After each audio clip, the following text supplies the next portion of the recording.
This is Eric Rutan of Cannibal Corpse. You are listening to the Scars and Guitars podcast with Andrew McKay Smith. G'day everybody, welcome to the show. I've got a conversation with Calico Cooper and Chuck Garric to share with you. Now, Calico is the daughter of legendary frontman and vocalist Alice Cooper, and Chuck has been his bassist for many years, as he was the bassist for the late great Ronnie James Dio. Now, together they have a group called Beasto Blanco, which is a catalyst for our chat. They've got a new single. It's called Run for Your Life, taken from the forthcoming album Kinetica. Of course, we talk all about the single, the album, performance art, touring, it's all there. And eventually we do get to some stuff about Alice and Dio as well. Now, I do have that track to share with you, Run for Your Life, but only if you've tuned in via the podcast apps. Here it is. Once it's done, you'll hear from Calico and Chuck. For you people on YouTube, you know the drill, can't play music on the platform, so we'll dive into the chat straight away. Either way, let's go. I've heard Run for Your Life. Okay, so awesome track. I enjoyed it a lot. I'm an old school rock and metal fan, so I love the fact that it's got, you've kept the group's signature raw energy and power. Now, I understand that the inspiration behind the song is, it's a message about facing fears and trusting instincts. So why was it important to sing about that? Well, I think it's important for us to, send a message that we can actually, attest to. I think with Beasto Blanco and being an artist, there's all types of different, I wouldn't necessarily say fears, but just challenges, obstacles, things like that come across that, we have to, that just challenge us. And I also want to be in a position to where if I don't believe it, I'm not going to be able to sing it, so it has to be true to the person I am or the person that we are as a band. We got to really stand behind the lyrics that we're singing, and whether it's a message about, running for your life and, facing your fears and just breaking down a few walls or, pushing a few people out of the way if you have to get to where you want to go. Or if it's, simply about, having just the everyday courage to just get up and be motivated. And that's really what the song is about. So I want to be able to believe in the lyrics, basically, in the short form. Yeah, fair enough. Yeah. What are your thoughts, Calico, on the whole thing?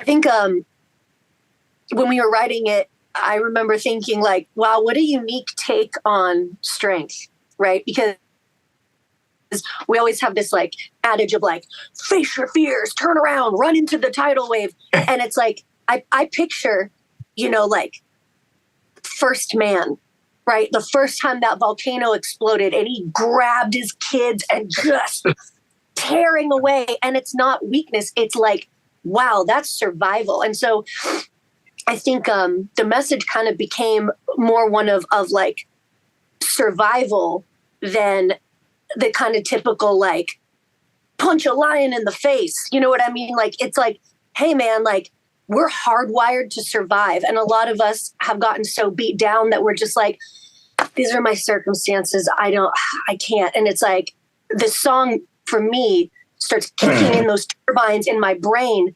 That's like, no, I can get up after that last punch and keep going and run and keep running. And it's, coincidentally an amazing treadmill song. I highly suggest it.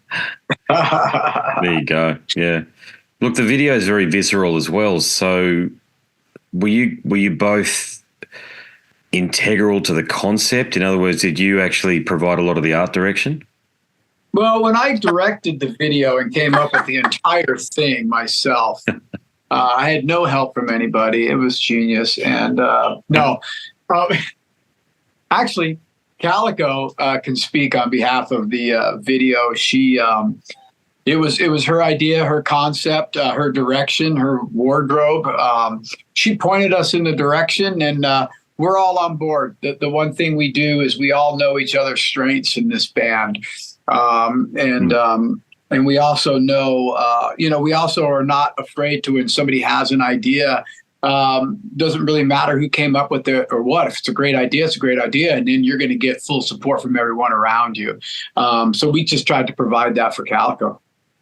Yeah, I think I was really inspired by, like with a lot of our videos, I kind of started taking the reins around the last record when it came to visuals with like The Seeker. Because when I heard that song, I just pictured like, I get a lot of my ideas when I'm driving through the desert and I just zone out because you're going, 80 miles an hour, just zoned out. And I like literal visions.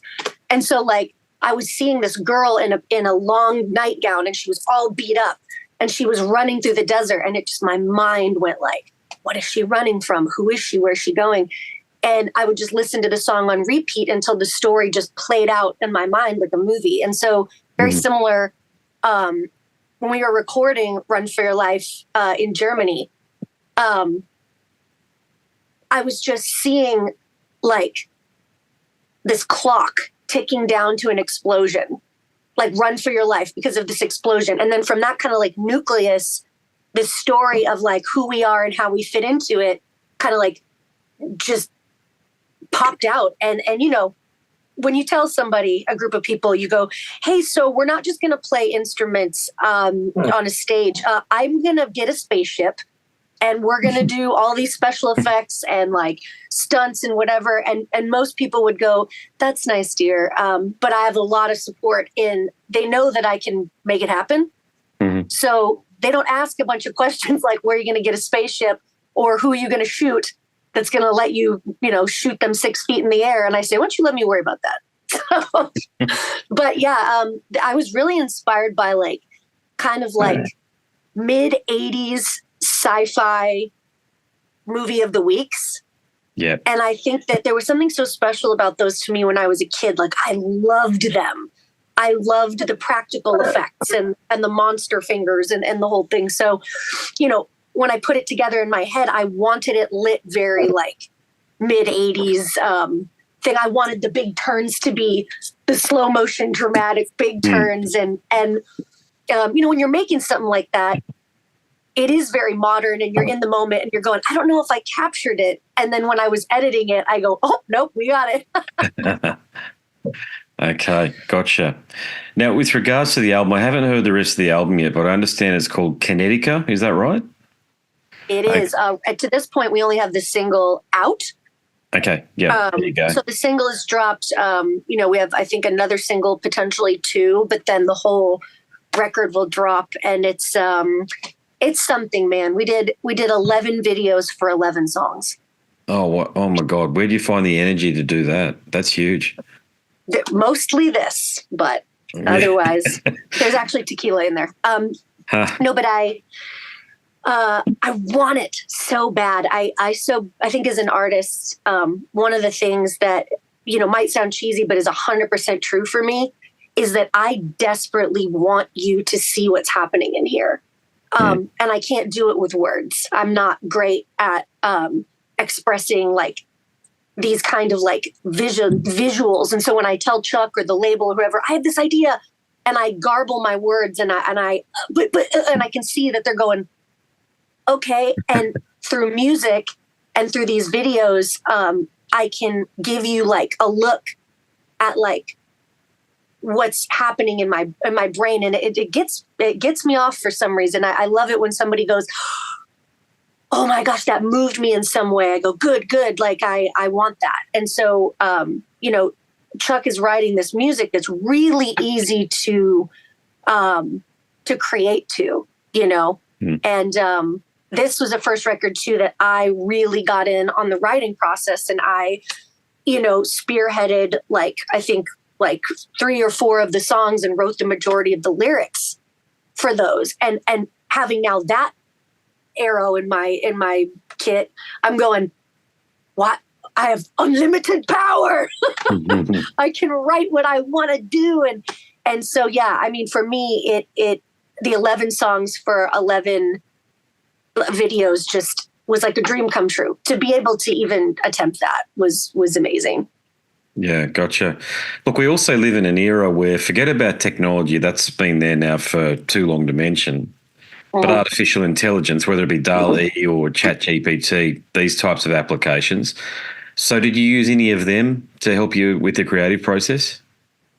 No, I have just been introduced to it myself, and I am blown away at what it's capable of.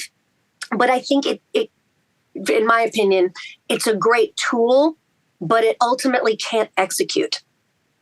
You know, it can line up my ideas and it can show me what it thinks I'm talking about. But one of the most comforting things as an artist is, I was trying to explain one of my ideas to the guys and to the label, and I wasn't able to find anything on the internet that was what I was talking about.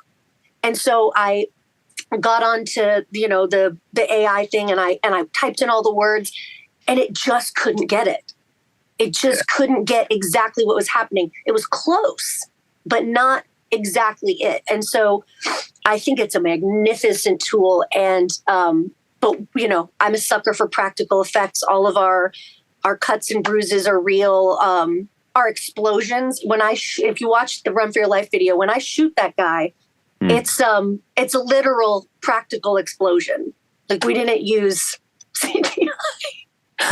Much to his chagrin, I'm sure, but I blew him away for real. But I think there's a magic there, and that's something that Chuck and I have learned after years of doing live shows, with Dio and Alice and things.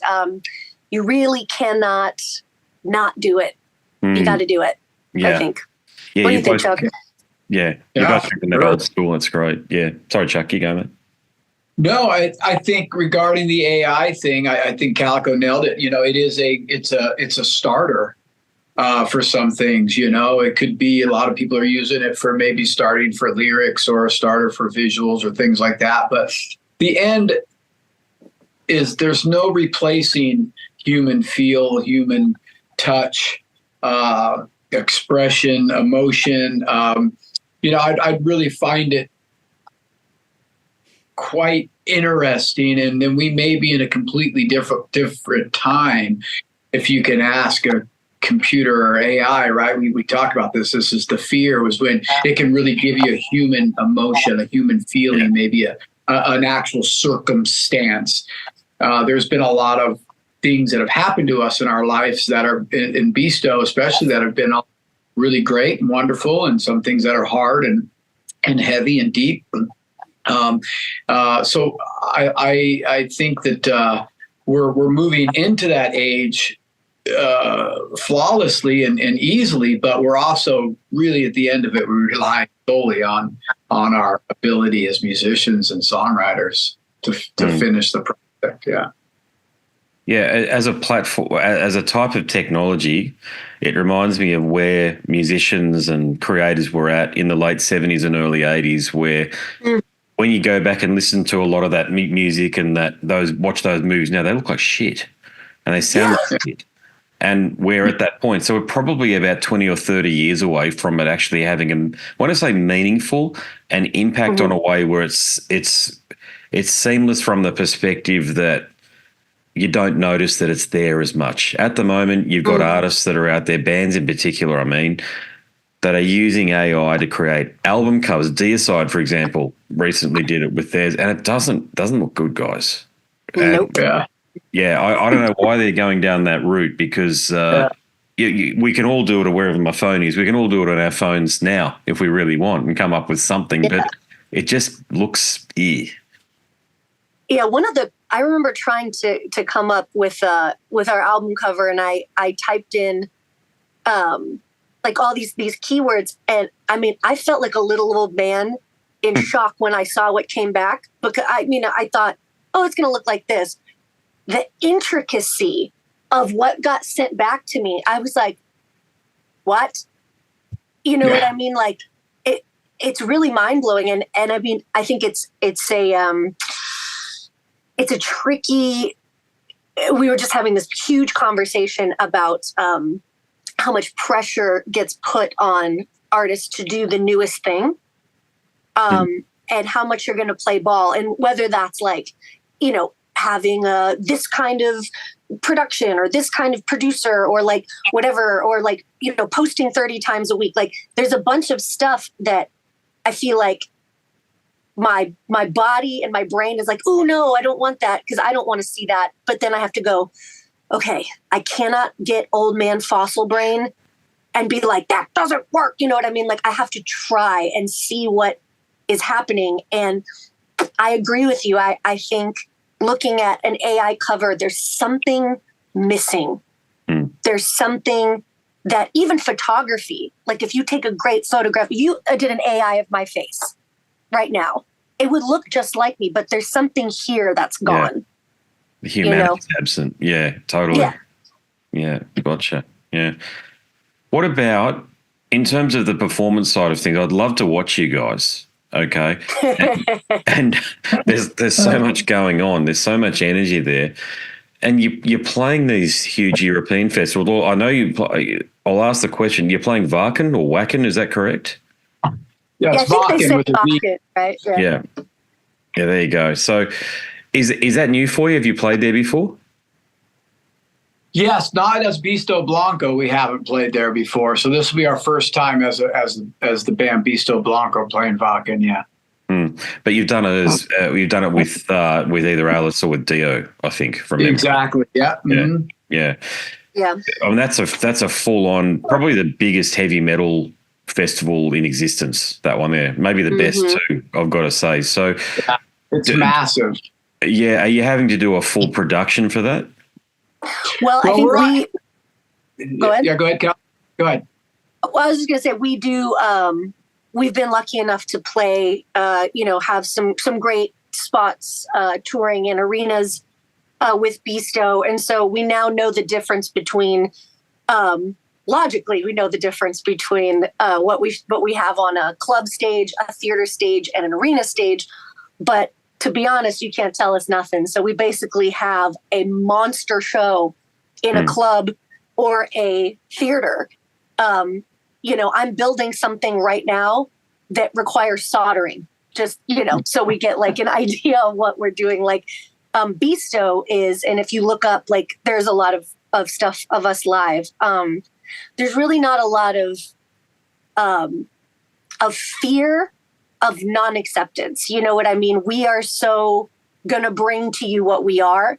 And we've had such good reaction to that. Like no matter what country we're in, I think so for these big arena shows, I'm so glad we've had the experience of doing, we did a bunch of arena shows. We've done a ton of theater shows, and with bands that aren't exactly our genre, which is such a good learning experience. Like, when Beasto gets in a bunch of metal fans, like we did the Mega Cruise. And so it was like Suicidal Tendencies, Corrosion of Conformity, Beasto Blanco. Nice. It works because I get the vibe of the audience and I see their faces and I just reflect it back. Right. Like, and it's authentic. So it works. And then when we're playing something a little more fun, like Monsters of Rock, and where it's like a little more glam and whatever, I'll turn that up a little bit. There's a little more wink in what I'm doing. It's pretty versatile. So doing this run and doing these big festivals like Wacken, I cannot wait because it's kind of genetic. It runs in the DNA. My whole body is electric when I see that many people, and it's not fear. It's like, I'm alive. Like I love it. I adore it. And I just, I'm so excited. And we're bringing all new, like, stuff that adds to the music, but isn't like a hey, look over here, we don't have a very good song, so we're going to do this bit. It's like, what a great song and what a cool thing to do with these lasers or, whatever it is. So I'm stoked to do Wacken, but we're definitely doing our set with our harder songs. No ballads for Wacken. The thing is with Beasto too, like regarding Wacken full production, maybe not full production. It doesn't. We're a theatrical band, just as the five of us on stage. There's so much to look at. There's so much to watch. we're a really entertaining group of people. We love what we do. We love these songs. We love being on stage, and we love the energy we get feeding off of the crowd. So I've always felt like, all of those stuff, all the theatrics, which are great, they're a really nice bonus to all this other just amazing chemistry going on stage. Yeah. Gotcha. Now, Chuck, for you, just with your legacy with Dio, is there anything that you do to honor the great man's work and your contribution to his work in the band? Hey, wow. I mean, what a wonderful experience that was, and what an honor it was to work with Ronnie and the boys, Wendy as well. Ronnie really taught me a lot about how to be professional. I didn't have as many years of touring experience, and I had to earn my stripes quickly with him. He really taught me how to be professional, how to be really good every night. Like, mistakes just were not something that he was going to accept, because that guy was on it every night. And not only that, but he was really fun to be around. He was very encouraging. So every day, before I go on stage, I really take time to just acknowledge Ronnie and the gratitude I have for him, and a little nod. And I feel like, he's got a place, to himself here in my metal heart, if you will. Ronnie really shaped me and changed me, and I'm forever grateful. There you go. Yeah. And what about for you, Calico? Growing up in your household, did it feel like an inevitability that you'd be a performer? You hit it on the head when you said performer. I think, especially as the oldest kid, you look for a place to be unique, right? And a lot of people go, "Oh, my parents were a school teacher and a firefighter or whatever," and then their uniqueness comes from, I'm going to be a musician or an actor or whatever.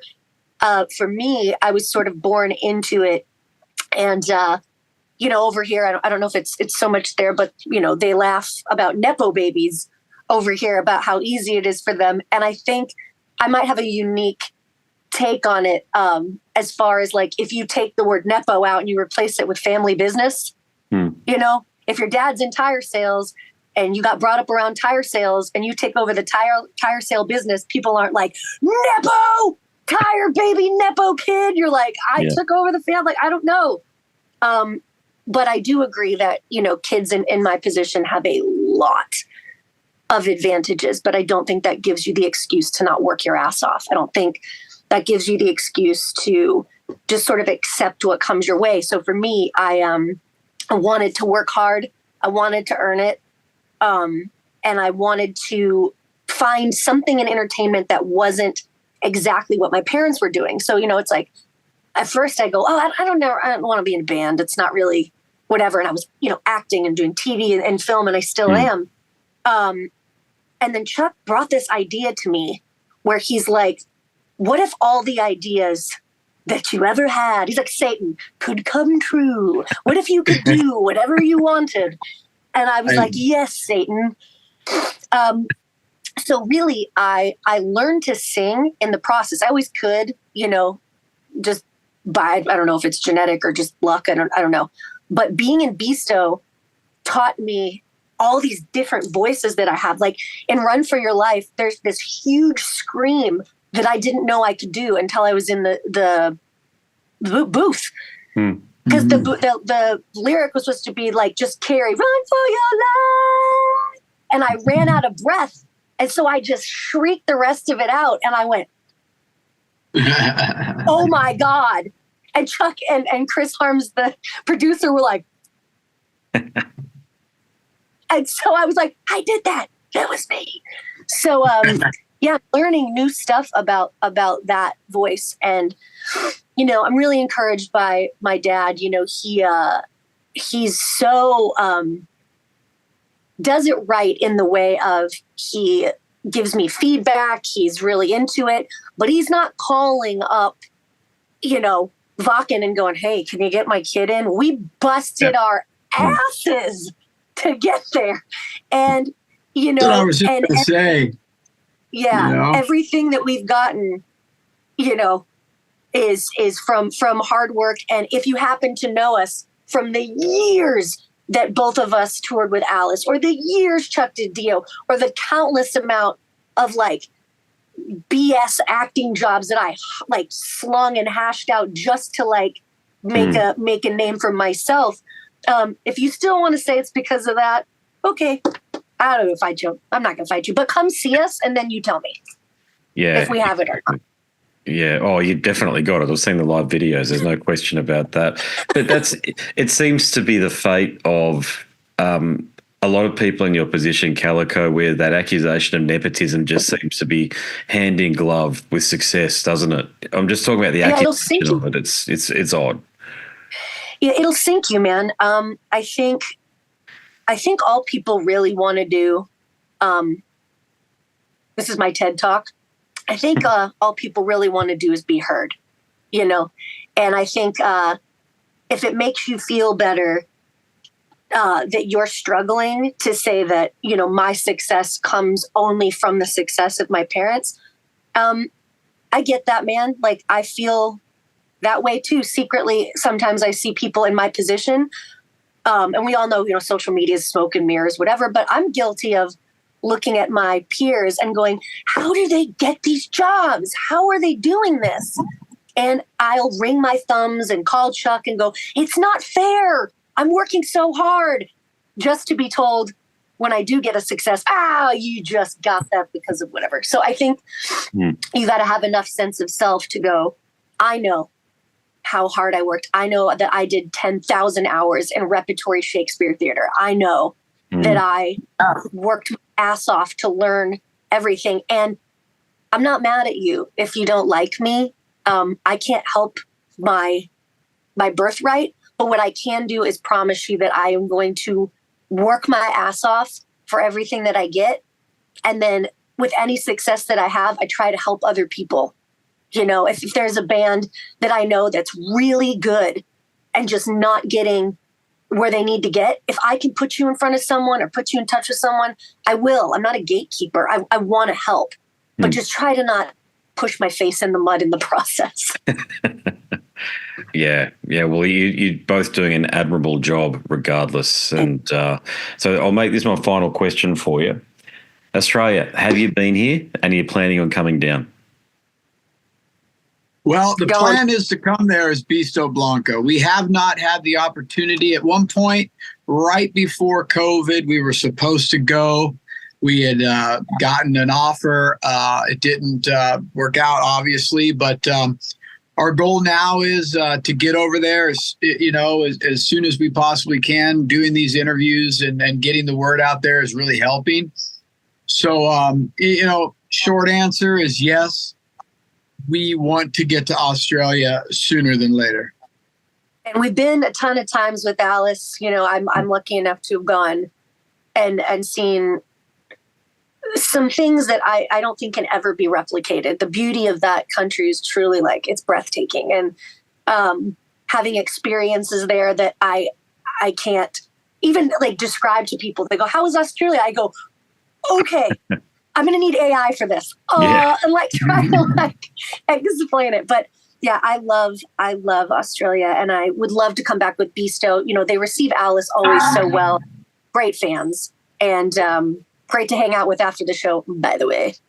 Oh, fantastic. Yeah, definitely. Yeah. Well, that's fantastic, guys. Well, thanks very much for the conversation. I'm very happy to do my bid here for you and hopefully we'll see you down here soon. So good luck and God bless. All right, dude. See you then. I can't wait. Absolutely. No worries. Thank you so much, Andrew. Look forward to talking to you again, and we'll see you soon, bro. Thanks, Chuck. See Thanks, ya. Calico. Cheers, guys. Bye. Bye. Well, there you have it, ladies and gents. Another episode done and dusted. What a fantastic pair. Calico Cooper, the daughter of the great Alice Cooper, and Chuck Garric, his bass player, who incidentally, as you heard, was also Dio's bassist there. Wow. A connection to the past. All right, so that's it from me. My name's Andrew Mackay Smith, and I'm the host of the Scars and Guitars podcast. Until the next one, it's a goodbye for now.